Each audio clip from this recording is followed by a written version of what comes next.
What's up, guys? John Patrick Morgan here, and I think I want to share with you one of the ways that I've learned how to be happy is to walk away from everything. So for those guys that know me, you'll remember that I spent 3 years living nomadically, traveling the world, living out of a backpack. For those years, I bought only one-way tickets, and I basically stayed in a place until I wanted to go somewhere else, or like something I was called to, right, from my heart, or I stayed in a place until there was a reason that I didn't want to be there anymore. Something about it wasn't making me happy. And it wasn't just locations geographically, it was relationships, it was client relationships, intimate relationships, it was any type of business or work that I've done. Actually, if you go back throughout my whole life, everything that I've ever done professionally, I did it until there was anything that I wasn't happy with. I just walked away from that. Just don't do that anymore. Just walk away. And so I've gotten really good at walking away. And that's like, oh, you can't do that. That's bad.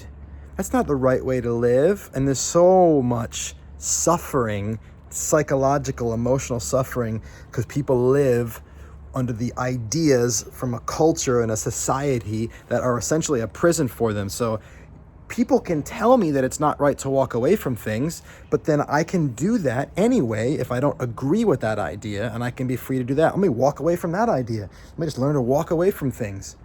And so I've found myself really happy and free, getting really good at walking away.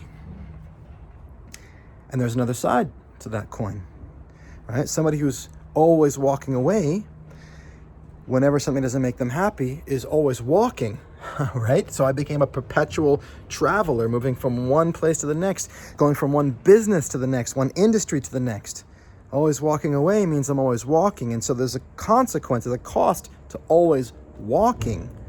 From a business perspective, you can't really grow your financial income, your revenue that high when you keep switching and changing things. It takes time to build up momentum. And from an intimate relationship thing, obviously, you don't get the same type of personal growth and what you get through being in the same relationship over time, especially monogamous relationship. And from what other perspectives, like business, relationship, just geographical. When you're always walking away from a place and you don't stay in one place, you don't create the same kind of long-lasting friendships and relationships. Just there's value and continuity which comes through staying put in things. And if your freedom is created through always walking away, then there's a loss in the value that gets built up through staying with something. So what do? Do you say, well, I have to balance it out, I have to sacrifice some and the other? Well, you could, but that would be looking at it as life being a trade-off. Or I don't actually think of life as a trade-off. I think of life as a constant cycling and a spiral, not a cycle back and forth, but a spiraling. And what does that mean? It means, well, it's not about going and walking away less. It's about learning to walk away in a different way. Right? And so the walking away for those years of my life in my 20s was about walking away on the outside. I would walk away from circumstances externally, but then returning to living in one place, right? When I settled in London for 7 years after moving around for 3 years, it was like, how can I continue walking away without walking away? How could I continue walking away without leaving London? How could I be in a relationship but continue to walk away from relationships that weren't serving me? Well, how am I going to do that? Is the walking away has to take on a meaning that is slightly different but still the same. So that slightly different but still the same meaning of walking away was an internal walking away, while externally staying put. I could say it that way. So I live in the same place, but I walk away from situations within that physical place instead of moving to a new city or a new country. I'm in a relationship with somebody and certain things in that relationship aren't working. Well, I walk away from those things, those contexts in the relationship and stay in it. Or within that certain context in the relationship, I walk away from the ideas that I have about that situation that are making it frustrating. Let's think of an example, because I know that's quite heady. With my wife, she and I are very different in the way we keep things clean and tidy. And I used clean and tidy as distinct words. She's very clean, not so tidy compared to me. I'm very tidy, not so clean compared to her. It's March 9th. I haven't used shampoo once this year. It's an experiment, but also I'm okay with it. You know, the counter's germ-free for her, but me, like, whatever. I'm not that worried about dirt, but I'd like things organized, and she likes things not so organized. And so with tidiness, I could get frustrated with the house not being tidy, with it being messy. But I walked away from that. And what does that look like? It looks like me just choosing that doesn't matter anymore, right? And so on the outside, what that looks like is like, okay, the house is messy, stuff all over the place, and I'm okay with that. So I've walked away. On the inside, I'm okay with that. I've just chosen that. And then from that okayness, guess what happens? I go and tidy the house. I tidy it. I spend a lot of time tidying her stuff for my sake, not for hers, and not to correct something that should be. So I have walked away from a mess on the inside, and I have cleaned the mess on the outside, sometimes, but not always even. Because what happens is when you walk away on the inside and think it doesn't matter to you as much, then it is what it is.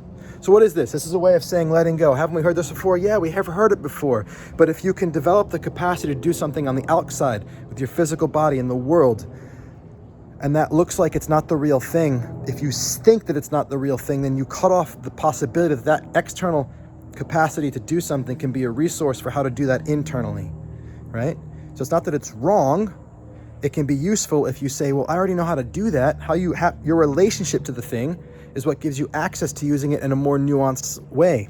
Your relationship to some behavior that you have and how you operate in the external world can be a resource, can have it be a resource to how you actually operate on your internal world. So because I know how to walk away from anything on the outside, I know that I can use that knowing as a way to teach myself how to walk away from things on the inside. I know what it's like to go buy a one-way ticket as soon as the city isn't serving me anymore, or I'm not having fun there, and to leave. You know, I remember when I was in India and I had Delhi belly. I've been there for months. Finally got sick when I was in Delhi. And I was like, fuck this, I'm out. Bought a one-way ticket to Paris. Just like, boom, I'm gone. I'd planned on being there for longer. I've been there for a long time. Just like, I'm gone. In an instant, I'm gone. I'm done. I'm out of here. And I can do the same thing because that's a decision about what I'm going to do in the world. And I can make the same kind of decision about what I'm going to do in my mind with anything that's hooking me. Right? I can make, boom, that's it. I'm done. One way out from a messy house. I don't care anymore. I just literally drop it. The same way I buy a ticket, Delhi belly, gone. Messy house, doesn't matter. Gone. I'm here, house is mess, and I'm fine. So you walk away on the inside. So you want to know how to be happy? Walk away from everything, anything and everything that makes you unhappy, either out there or in here. And I'm not even going to say it's wrong to walk away on the outside. You should only walk away on the inside. If you suck at walking away, start on the outside. Don't follow these cultural rules that said you can't do that. So what? When we're all dead, who's going to care? He walked away too much? Yeah, they'll be jealous because you had the nuts or the ovaries to do so, to live your life. My name is John Patrick Morgan. If you would like my help in walking away from everything, then let's have a conversation.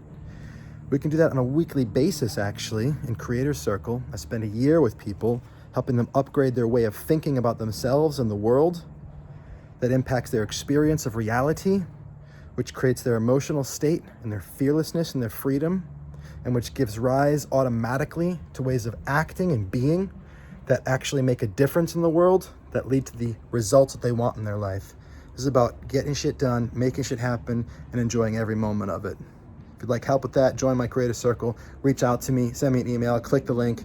I love you for watching this whole video. You're awesome. Much love. Bye for now.